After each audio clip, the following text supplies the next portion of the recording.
किसी न किसी थाट से मानी गई है। राग में कम से कम 5 या अधिक से अधिक 7 स्वर हो सकते हैं।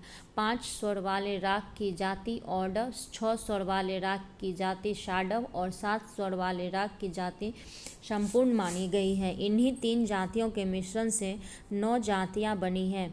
तीसरा है राग का सबसे प्रमुख स्वर वादी, उसके कम प्रमुख स्वर समवादी तथा राग में लगने वाले अन्य स्वर अनुवादी कहलाते हैं। राग में न लगने वाले स्वर विवादी कहलाते हैं।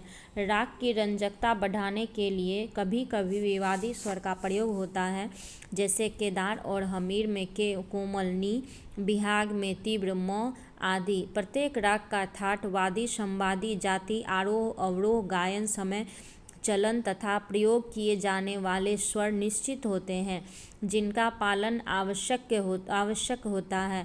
यद्यपि सभी रागों का समय निश्चित माना जाता है, फिर भी कुछ राग किसी विशेष ऋतु में हर समय गाए बजाए जाते हैं, जैसे वसंत ऋतु में बहार, वर्षा ऋतु में मल्हार के प्रकार आदि।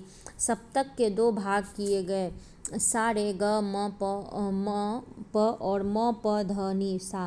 पहला हिस्सा पूर्वार्ध और दूसरा उत्तरार्ध कहलाया।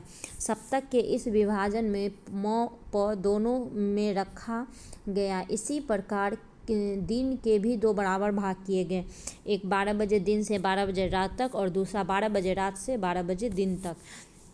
12 बजे दिन से 12 बजे रात को पूर्वार्ध और 12 बजे रात से 12 बजे दिन का उत्तरार्ध कहलाया। अगर किसी राग का वादी स्वर सप्तक के पूर्वांग सा रे ग म प से होता है तो उसका गायन समय पूर्वार्ध में होता है। इसके विपरीत अगर किसी स्वर का सप्तक के उत्तरांग में वादी स्वर सप्तक के उत्तरांग में होता है तो उसका गायन समय दिन के उत्तरार्ध में होता है। प्रत्येक राग का वादी व समवादी स्वर क्रमशः सप्तक के दोनों अंगों से एक एक स्वर होता है। अगर वादी स्वर पूर्वांग में है तो समवादी स्वर उत्तरांग में होगा, अथवा वादी स्वर उत्तरांग में है तो समवादी स्वर पूर्वांग में होगा। वादी और समवादी स्वरों में कम से कम 3 और अधिक से अधिक 4 स्वरों की दूरी होती है। दूसरे शब्दों में वादी और समवादी स्वरों में 9 अथवा 13 श्रुतियों का अंतर होता है।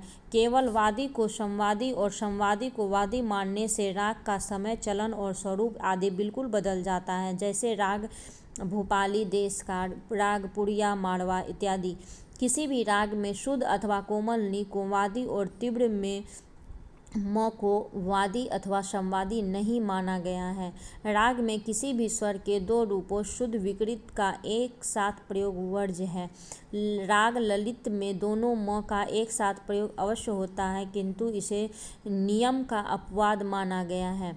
समस्त रागों को 3 वर्गों में विभाजित किया गया है। रे कोमल व ग शुद्ध वाले राग का वर्ग, रे ग शुद्ध वाले रागों का वर्ग और ग कोमल वाले रागों का वर्ग। प्रथम वर्ग के सारे राग 4 से 7 बजे तक, द्वितीय वर्ग के सारे राग 7 से 10 तक और तृतीय वर्ग के समस्त राग 10 से 4 बजे तक क्रमशः गाए बजाए जाते हैं। जिन संधि प्रकाश रागों में शुद्ध म प्रधान होता है वे प्रातःकालीन संधि प्रकाश के समय, और जिनमें तीव्र म प्रधान होता है वे सायंकालीन संधि प्रकाश के समय गाए बजाए जाते हैं। 4 से 7 बजे तक के समय को संधि प्रकाश काल कहते हैं।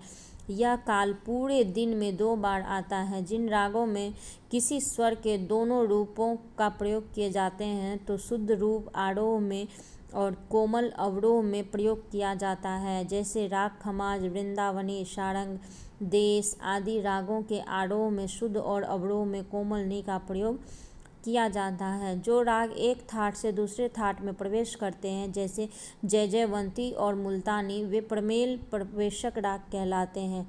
जिन रागों के आधार पर थाटों के नाम रखा गया है वे आश्रय राग कहलाते हैं, जैसे कल्याण, काफी, भैरव, भैरवी, ये सब आश्रय राग है।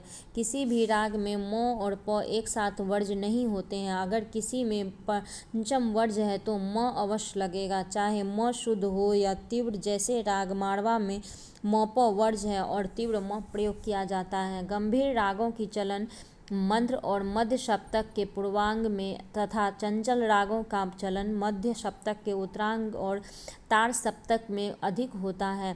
यद्यपि सप्तक में कुल 12 स्वर माने गए हैं, किंतु कुछ राग ऐसे हैं जिनके कुछ स्वर इनमें नहीं आते हैं, जैसे तोड़ी और दरबारी कानरा का गंधार। राग की मधुरता बढ़ाने के लिए कभी कभी अन्य रागों की छाया दिखाई जाती है, जिसे तिरोभाव आविर्भाव कहा जाता है। यह क्रिया किसी व्यक्ति के लिए अनिवार्य नहीं है।